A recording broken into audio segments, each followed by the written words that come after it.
everyone, welcome back to our homeschool table. I'm Jerilyn and I have 3 kids ages 9, 3, and 8 months old. In today's video, we are going to be talking about our weekly checklist for our homeschool schoolwork.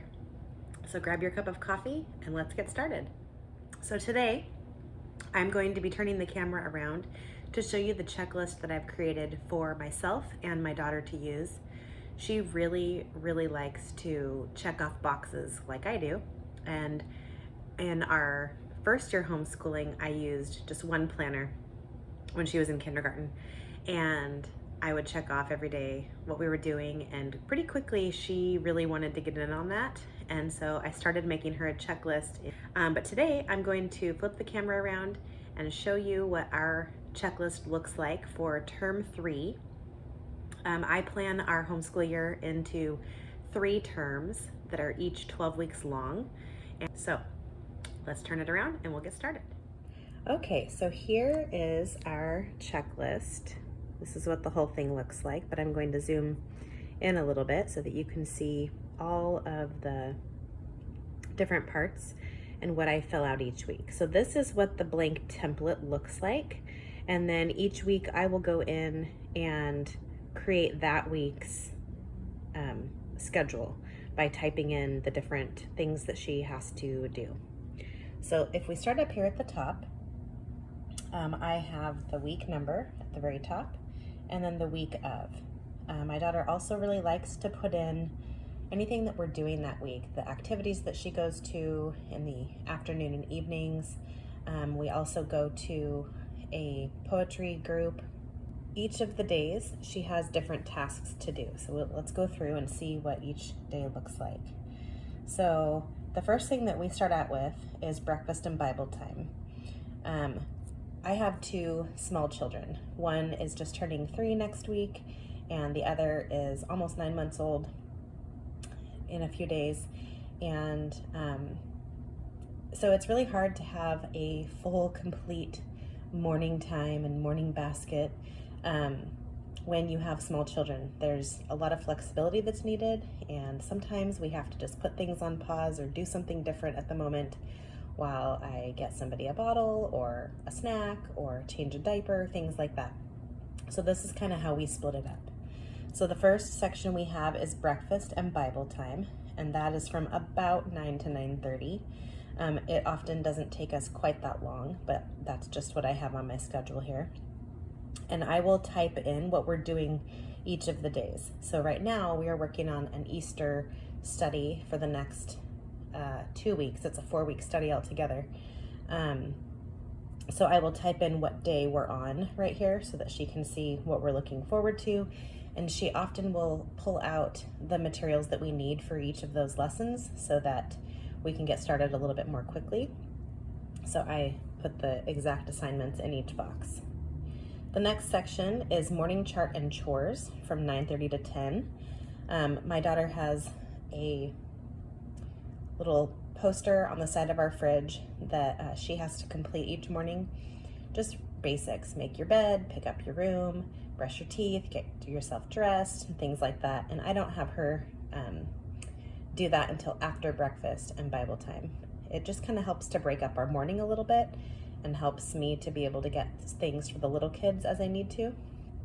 And she just likes to check off each day that she's done that. The next section that we actually just changed recently is that we moved science and history up earlier in our day. I was noticing that that was one thing that I was not doing every single day, and I really wanted to be more consistent in getting our science lesson completed for the week, and also our history readings and our read aloud. So I specifically scheduled science and student journal on Mondays, because if I don't do that at the beginning of the week, I'm probably going to put it aside. Then on Tuesdays, we do a history reading and some map work. Right now, she's labeling the 13 colonies each day. And then on Wednesdays, I specifically have read aloud here in the morning. And while I read our read aloud, she works on just a little page of cursive that I have from just a workbook. And then on Thursdays, we do history and another round of map work. We often do another read aloud time later on in the day, but I scheduled this read aloud time here to make sure that we did it at least once a week. And usually we get through 1 to 2 chapters on that day right now. Then our morning time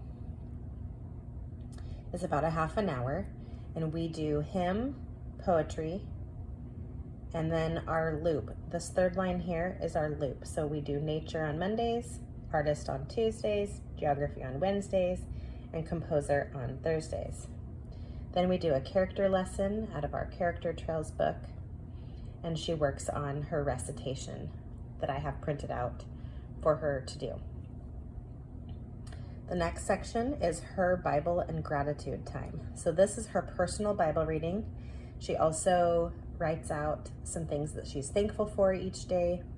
And then this Awana section here, she practices out of her Awana book each day so that she has her verse memorized by Wednesday when we go to club. And then I also have in this section her fix folder.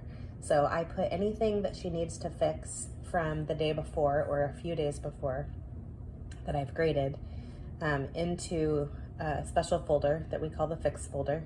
And she fixes the problems that she needs to before she moves on to independent work. So the next section here is independent work, and this section is about an hour long.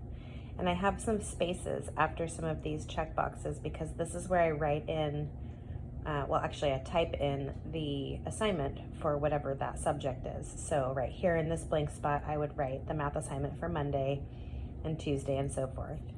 And same with spelling, I write which activity she needs to do.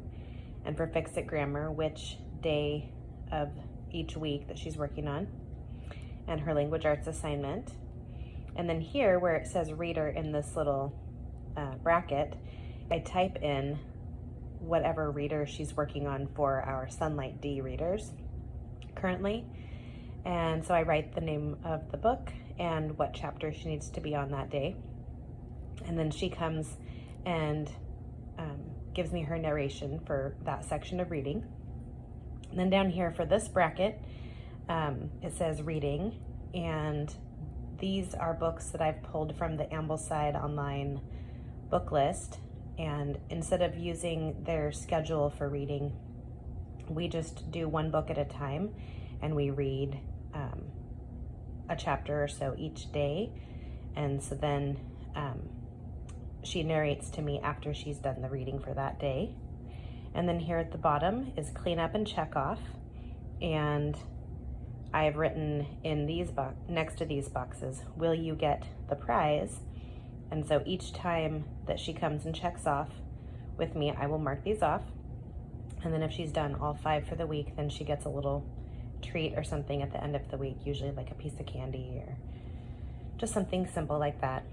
But this is our checklist, and we've used some form of a checklist like this for this will be our 5th year, or this is our 5th year homeschooling. So they've looked a little bit different over the years, but I try to put as much information in my template as I can so that each week when I'm scheduling, I don't really have to type a whole lot in. So it helps us to kind of stay on track. I'm also going to be showing in another planning video about how I plan our school year and how I plan our terms. Thank you for looking at our weekly checklist today. And I would love to hear from you about what you use in your homeschool, whether or not you use a checklist or some other tool. I don't really keep a planner this year as far as a physical book planner. I just print out my weekly checklists each week, one for myself and one for my daughter, and that has been working for us. Although next year I am planning to use something a little bit different, which I'm excited about. So stay tuned for that. But if you have any questions or comments about what you use in your homeschool, for weekly planning or checklists, please let me know. I would love to hear about it down in the comments. Go ahead and like and subscribe if you want to, and I will see you next time. Thanks for watching.